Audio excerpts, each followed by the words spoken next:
Just gonna make a quick video on the front brakes on the KTMs that have the Brembo master cylinder and caliper. So all of them seem to do it. There seems to be no reason why, but you'll leave your bike for maybe like a couple of weeks and you come back and you'll literally have no front brake, zero. And Jeff and I have tried bleeding it. We've bled it down, we've bled it up.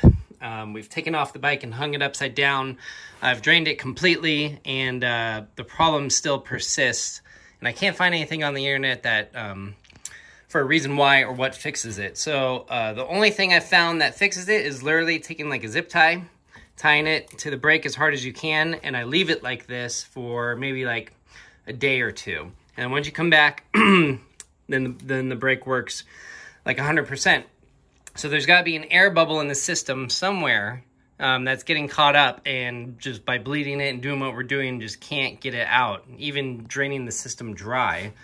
Whatever the design is in here, after the bikes are a couple years old, they all seem to do it. So my fix for now, when I leave it parked, I just put a zip tie around the front brake, and it's always ready to go. So even if you absolutely have nothing at all here, leave a zip tie on it, leave it for a day, come back and you'll get like a little bit of brake resistance. Do it again, let it out, pull it back as far as you can, another zip tie, and your brake should be good to go. So anyways, if you've got a KTM, your front brake is totally gone, just tie a zip tie around it and leave it for a day, and it should fix it.